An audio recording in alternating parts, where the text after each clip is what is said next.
নীলমাধবের রহস্য ও রাজা ইন্দ্রদ্যুম্নের কিছু কাহিনী আজ আমরা জানব।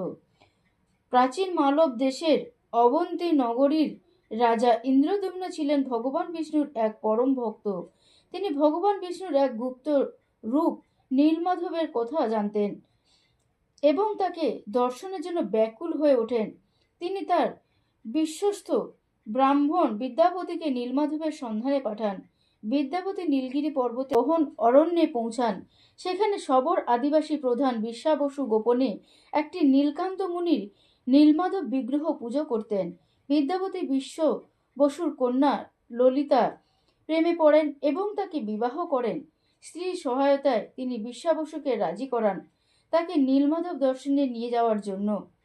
বিশ্বাবসু শর্ত দেন যে বিদ্যাপতিকে চোখ বেঁধে নিয়ে যাওয়া হবে, তবে বিদ্যাপতি চতুরতার সাথে তার কাপড় সরিষার বীজ বেঁধে রাখেন এবং পথে তা ছড়িয়ে দেন। পরে সেই বীজ থেকে চারা গজালে তিনি পথ চিনে নেন। বিদ্যাপতি যখন নীলমাধবকে দেখেন তখন নীলমাধব রাজাকে দর্শন দেবেন না বলে অন্তহীন হয়ে যান।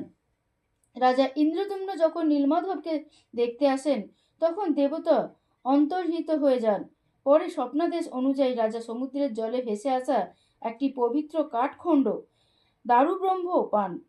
দেবশিল্পী বিশ্বকর্মা ছদ্মবেশে এসে 21 দিনের মধ্যে বিগ্রহ তৈরির শর্ত দেন, কিন্তু রানী গুন্ডিচার কৌতূহলে রাজা নির্দিষ্ট সময়ের আগেই দরজা খুলে ফেললেন। দেখেন বিগ্রহগুলি অসম্পূর্ণ। সেই অসম্পূর্ণ রূপেই জগন্নাথ, বলভদ্র ও সুভদ্রা বর্তমানে পুরী মন্দিরে পূজিত হচ্ছেন। আপনারা যদি জগন্নাথ দেবের ভক্ত হয়ে থাকেন তাহলে আমার সঙ্গে বলুন, জয় জগন্নাথ।